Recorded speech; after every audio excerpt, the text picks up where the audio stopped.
Le Rassemblement national fait des faux arrêts maladie pour chiller tranquille au lieu de voter. Samedi 25 octobre 2025, jour d'examen du budget de 2026 à l'Assemblée nationale.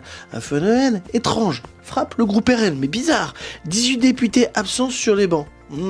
Laissant les rangées entièrement vides, comme un McDo à 4h du matin où tout le monde est un peu bourré, mais il y a de la place. Tu me diras, l'Assemblée nationale, ils sont tous un peu bourrés.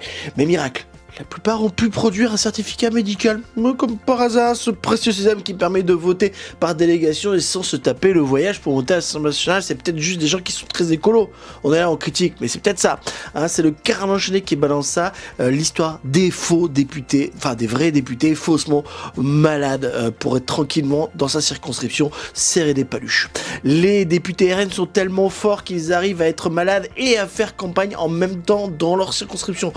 Mais ils devraient pas être à l'Assemblée nationale, le député là? Si? Non? Il est malade? Il fait des bises à tout le monde, c'est pas très Covid ça. Il a rien à foutre lui aussi, oui. Et cette pratique de certificat médical de complaisance n'est pas nouvelle, mais elle prend une ampleur particulière avec le RN, et c'est là où ils sont forts les mecs.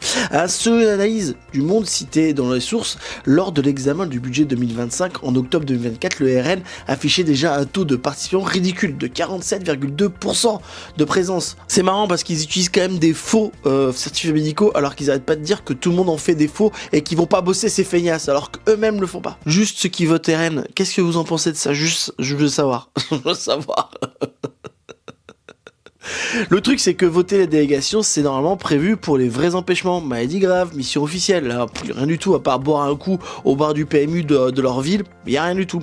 Résultat, ils votent quand même, tranquille, sans avoir à se taper des heures de débat. Alors certains vont dire, oui, mais c'est pas grave, de toute façon, ils votent quand même. Oui, mais c'est leur métier d'aller là-bas et d'aller voter et d'écouter des mecs parler et s'insulter, ok? C'est leur métier. Et le pompon, ces certificats médicaux ne sont jamais vérifiés par l'Assemblée nationale. Tu peux littéralement avoir un médecin complice qui te pond un papier en 2 minutes et hop, personne vérifie si t'es vraiment malade ou pas. Certif Express présente le certificat médical sur mesure pour politique occupée. Parce que votre emploi du temps, il est pas là pour que vous fassiez chier à aller voter des lois pour les Français parce que vous devez aller boire des coups avec Michel.